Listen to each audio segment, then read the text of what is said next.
Bonjour à tous, bienvenue sur Prajna. Cette vidéo est la 4e vidéo chapitre de ma rencontre avec Antoine Charlot. Alors cette vidéo elle est très importante parce que je voulais vraiment vous montrer à travers ma rencontre avec Antoine comment la pratique méditative peut permettre petit à petit d'aller vers une vie de plus en plus harmonieuse, de plus en plus équilibrée et également vers un travail qui nous corresponde et qui nous permette de nous épanouir. Comme l'explique Antoine dans cette vidéo, il n'était au départ pas du tout prédisposé à être chanteur.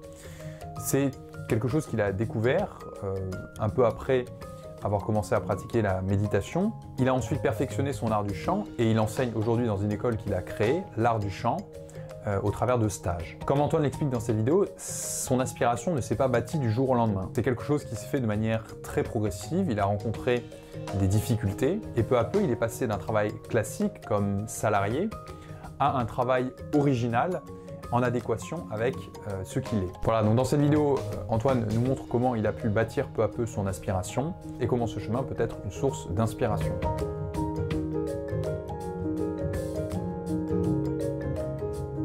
Alors déjà, quand tu dis pleinement réalisé, je crois que c'est une dimension qui mérite la plus grande des prudences, à savoir qu'il y a pour moi dans ma vie, dans mon existence, des choses qui se sont bâties, qui ont été dans le sens de quelque chose, je dirais, de satisfaisant, de véritablement satisfaisant, avec tout le chemin qui reste à parcourir.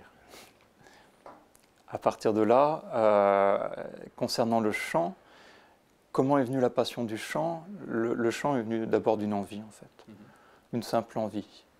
À l'époque où j'ai commencé le chant, il y avait toute cette période de création des castings de chant, et on voyait monsieur ou madame tout le monde qui se retrouvait dans un casting et qui devenait une star. Donc, il y avait cette idée de tout le monde peut chanter. Et aussi, j'ai vu un jour le film Moulin Rouge avec Ewan McGregor qui chantait dans le film. Et j'ai attendu le générique de fin en me disant, bon, je vais voir qui l'a doublé. Peut-être Robbie Williams, quelque chose comme ça. Et en fait, non, c'est lui qui chantait. Et je me suis dit, mais incroyable. Si lui chante, je peux chanter aussi. Et je crois que dans la vie, il y a beaucoup de personnes qui ont cette aspiration, d'autres ne l'ont pas. Et c'est tout à fait respectable. Mais beaucoup de personnes ont cette aspiration de « j'ai envie de chanter ». Et moi, je crois que j'avais cette aspiration, cette envie, et donc j'ai franchi le pas. Et je dirais que la pratique méditative dont on a tant parlé a eu un rôle fondamental par rapport à ça. Et notamment l'expérience que j'ai pu avoir dans l'ordination de moine zen. C'est-à-dire qu'on imagine qu'un moine zen, en fait, une fois qu'il reçoit une ordination de moine, il va se couper du monde et il va de plus en plus se consacrer sur sa pratique. Et on peut y voir quelque chose d'un petit peu sec. Et mon approche par rapport à l'ordination de moine, ça a été tout à fait différent. Je crois que dans ma vie, j'avais beaucoup de peur, beaucoup d'appréhension, beaucoup de freins. Et pour moi, l'ordination de moine était une manière de me dire, maintenant ouvre-toi aux choses, ouvre-toi à la vie et arrête d'avoir peur. Et si quelque chose te fait peur, bah, fais face et vas-y, fais les choses. Et donc ça s'est fait à des niveaux de ma vie très très différents. Il y a des activités que j'avais laissées de côté dans ma vie, que j'ai pu reprendre à partir de cette ordination. Et des choses qui me venaient comme des envies, comme des aspirations, plutôt que de les voir comme des désirs au sens négatif qu'on peut y voir, je me disais c'est vraiment des élans de vie. Et le fait d'aller dans ce sens-là, c'est vraiment des formes de vivre la liberté. Et quelque part vivre des ouvertures. Et le chant, je me suis dit, voilà, j'ai envie de chanter, je vois une école de chant, je me suis dit, allez, je commence, j'y vais. Et c'est des choses que je n'aurais jamais pu faire avant cette ordination, où je me serais dit, non mais tu imagines, attends, pour qui te prends-tu? Qu'est-ce que tu vas faire dans une école de chant? Tu chantes pas bien, qu'est-ce que c'est que cette histoire? Et là, ces freins sautaient Et je me suis dit, allez, engage-toi dans le chant. Et par rapport à cette expérience-là, je dirais aussi que par rapport à l'expérience du zen, il y a une similitude, c'est que dans ma manière de faire, j'ai quelque chose de, en général, très passionné. Quand j'ai commencé le zen, je m'y suis engagé véritablement à bras-le-corps, je m'y suis engagé de tout mon cœur. Et je me dis, chaque fois que je m'engage dans une voie, dans une activité, dans quelque chose, je veux le faire vraiment du mieux que je peux, et là aussi de tout mon cœur. Et le chant, ça a été le cas. Je me suis dit, tu chantes pas bien. Potentiellement, au niveau du chant, au départ, j'avais une voix manifestement qui était très puissante, mais avec une amplitude vocale vraiment pas terrible. Et voilà, il y avait du travail. Je me suis dit, qu'à cela ne tienne, j'y vais. Donc voilà, la passion du chant, c'était pas une passion du chant, mais c'était une attitude passionnée, disons, au niveau du chant.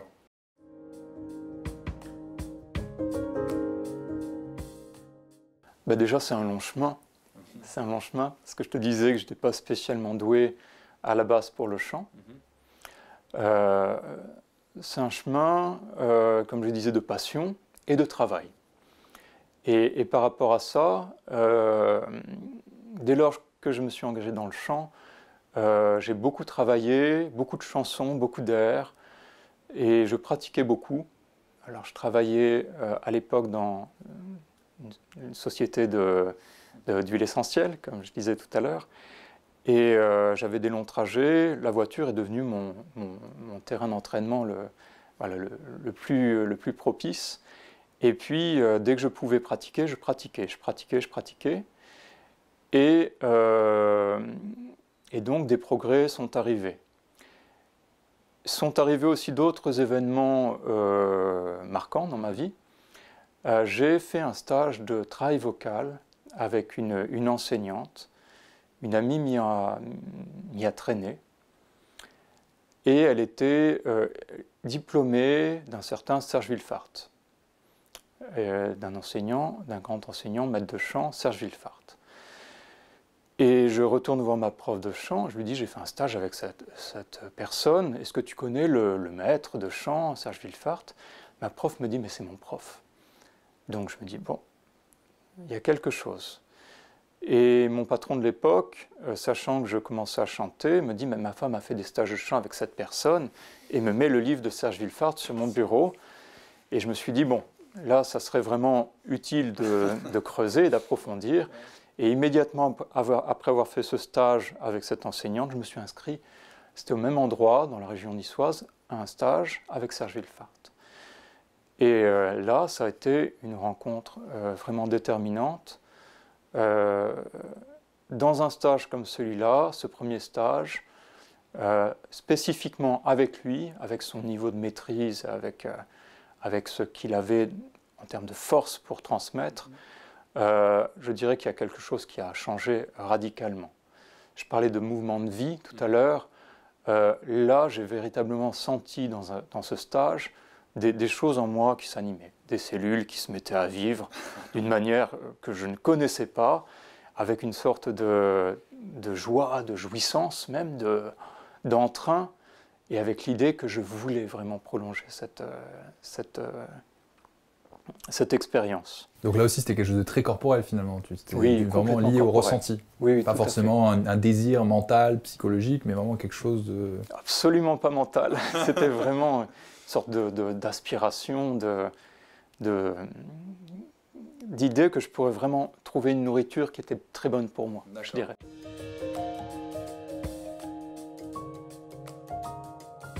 Oui, avant de créer l'école, il y a eu l'apprentissage. C'est-à-dire que je suis allé à la rencontre de Serge Willefart et j'ai mené son cursus de 3 ans d'école d'enseignant. Donc, avec lui, il y a eu effectivement une relation très proche et cette formation qui a été, je trouve, très dense et qui m'a donné un bagage, là aussi, suffisant pour que lui également, à un moment, me dise « Tiens, maintenant commence à donner des cours. Et ce moment de commence à donner des cours a été concomitant à la fin de mon contrat dans l'entreprise où je travaillais. Et j'ai commencé à donner quelques cours. Sur cette première année, on va dire, j'ai commencé à me faire les dents sur des gens qui sont venus me voir. Et la deuxième année, ça a commencé à prendre de l'importance avec plus de personnes qui venaient et en même temps une meilleure maîtrise de ma part. Je commençais vraiment à sentir que ce que je faisais était valable. La première année, il y avait des bonnes choses, mais j'étais débutant, comme tout débutant. Il y a ce parcours à faire qui n'est pas très agréable. Des fois, on fait des erreurs. Serge Villefars nous avait dit en formation, vous allez faire des bêtises. Attendez-vous à faire des bêtises et avancez malgré tout. Donc là, c'était vraiment un bon message de sa part. On fait des bêtises, on fait des choses où on n'est pas très sûr, on n'est pas très juste, mais on continue. Et après, ça avance. Et est arrivé ce moment où il m'a dit, donc, commence à donner les cours. J'ai commencé à donner des cours, ça a pris du volume, mais ce n'était pas suffisant pour avoir une activité à part entière. Donc j'ai dû recommencer à retravailler dans le milieu juridique. Et j'ai fait une nouvelle expérience dans le droit, donc ça allait de l'un à l'autre, dans une association de logement social où j'étais responsable de contentieux et où, dans cette association, le contentieux était plus de la médiation et du contact avec les personnes pour les aider à, justement, ne pas perdre leur logement. Et donc, nouvelle expérience de juriste, si ce n'est qu'au bout d'un an dans cette association, un ami me dit « Écoute, on fait un échange, tu me donnes des cours et je te fais un site internet. » Et il était référenceur et à partir de là, très vite, j'ai eu des appels. C'est-à-dire qu'en termes de référencement, il m'a inscrit sur une Maps de Google et des gens m'ont appelé dès la première semaine. Et je dirais que cette première année, nouvelle année où je redonnais des cours régulièrement, j'ai eu, tout en travaillant, 5-7 personnes par an, par semaine, pardon, 5-7 personnes par semaine pendant un an. Au bout d'un an, le référencement aussi s'est amélioré et très vite j'ai eu 10-12 personnes. Puis de 10-12 c'est passé à 15, puis c'est passé à 20, c'est passé à 25, presque 30. Donc je travaillais dans l'association 26 heures semaine à temps partiel jusqu'au jeudi midi et je donnais cours le jeudi après-midi, vendredi, samedi et tous les autres soirs de la semaine. Donc c'est devenu quelque chose de très très engageant. Et pour m'assurer que l'activité pourrait tenir, voilà, je me suis retrouvé à avoir des semaines qui pouvaient aller jusqu'à 70 heures de travail, en comptant la comptabilité, les prises de rendez-vous, toute l'organisation.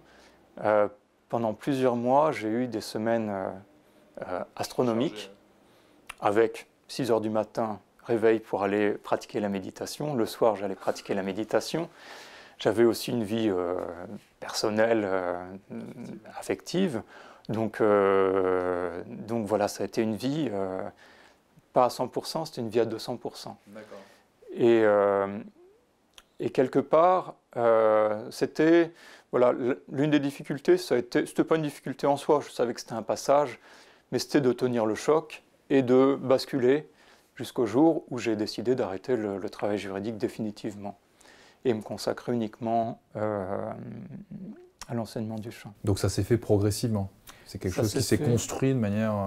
Oui, ça s'est fait progressivement, mais effectivement, sans jamais perdre une occasion d'améliorer, d'avancer, de me former, améliorer tout ce qui est communication Internet. On parle de communication sous forme de marketing, sous forme de business, mais en même temps, c'est une obligation pour une activité. Et quand je parlais d'harmonie tout à l'heure, en termes de réalisme, en termes d'harmonie, c'est une composante absolument nécessaire.